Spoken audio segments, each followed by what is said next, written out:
Ravi hospital के एक ward में माथा पकड़े बैठा था। उसकी गोद में 1 साल की बेटी सो रही थी। 3 साल का बेटा उसकी बांह पकड़े खड़ा था।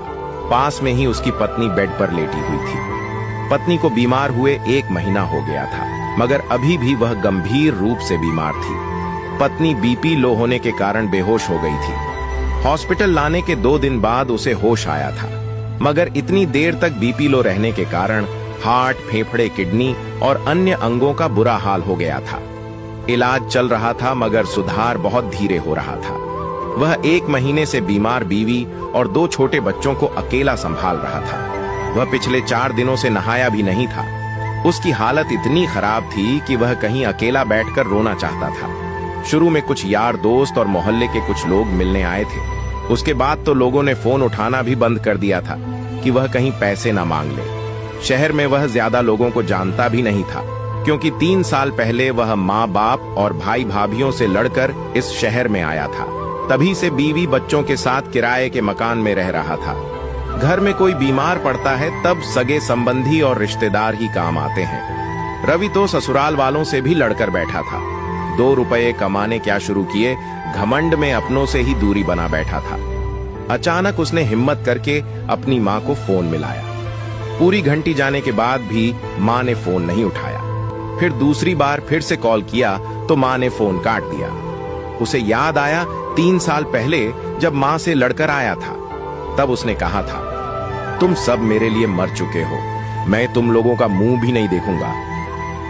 माँ के फोन काटने पर वह निराश हो गया। उसकी आंखों में आंसू निकल आए। पास ही बेड पर सोई पत्नी टुकुर टुकुर देख रही थी।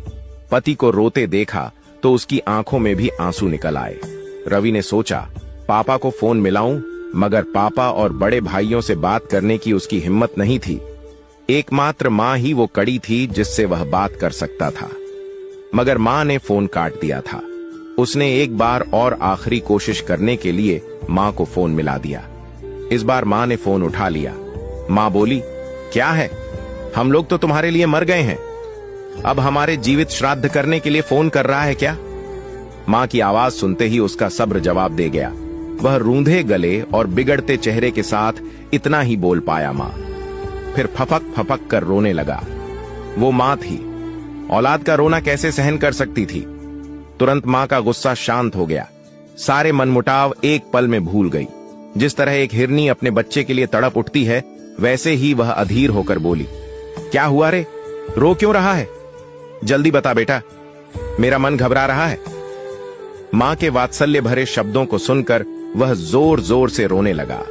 वार्ड में दूसरे मरीज और उनके परिजन उसकी तरफ देखने लगे। मां अनर्थ के डर से बार बार पूछ रही थी, क्या हुआ बेटा, जल्दी बोलना। वह रुलाई रोकते हुए रूंधे गले से बोला, मां, तेरी बहू 1 महीने से हॉस्पिटल में भर्ती है। उसे और बच्चों को संभालते संभालते थक गया हूं मां। मां बोली, तू अकेला कहां है रे, हम है ना। अभी तेरा बाप जिंदा है, मां जिंदा है। 3 बड़े भाई हैं, भाभियां हैं। बताने में तुमने इतनी देर क्यों कर दी बेटा? तू अब फिक्र मत करना, 2 घंटे में सबको लेकर आ रही हूं, तू हिम्मत रखना।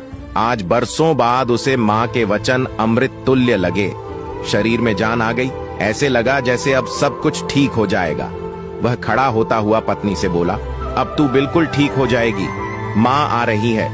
पत्नी रोते हुए सारी बातें सुन रही थी। बोली, परिवार आ रहा है, ये सुनकर मेरी भी हिम्मत बंध गई है जी। कुछ देर बाद ही उसका पूरा परिवार वहां पहुंच गया। बाप ने जब उसके कंधे पर हाथ रखा तो वह पिता के सीने से चिपकते हुए रो पड़ा। रोते रोते बोला, माफ कर दो पापा। पिता ने उसे भुजाओं में कसते हुए कहा, रो मत, मैं हूं ना। भाइयों से गले मिला तो वे बोले, ज्यादा बड़ा हो गया क्या? इतनी बड़ी बात हो गई और तू अब बता रहा है? तीनों भाभियां भी साथ आई थीं। साथ में घर से खाना बनाकर भी लाई थीं। 3 साल बाद उसने अपने घर का खाना खाया। फिर मां ने उसे नहाने के लिए घर भेज दिया। परिवार के आने से वह हल्का फुल्का महसूस कर रहा था। घर पहुंचते ही नहाकर बेफिक्र होकर सो गया। 1 महीने बाद उसे चैन की नींद आई। उसकी पत्नी, जो 1 महीने से बेसुध थी, परिवार के आते ही चैतन्य हो गई। अपनों का साथ दवाई का काम कर गया। वह 7 दिन में ही ठीक हो गई। रवि और उसकी पत्नी को समझ में आ गया कि परिवार के बिना कुछ भी नहीं है। इसलिए वे अपने परिवार के साथ ही गांव लौट गए।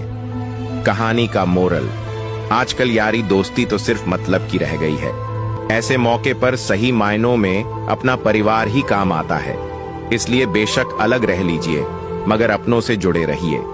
गुरूर में उन्हें खोने की गलती मत करिए, क्योंकि अपने तो अपने होते हैं। उनके बिना इंसान भीड़ में भी अकेला है। वीडियो अच्छी लगे तो शेयर करें और बेहतरीन कहानी के लिए पेज को फॉलो करना ना भूले।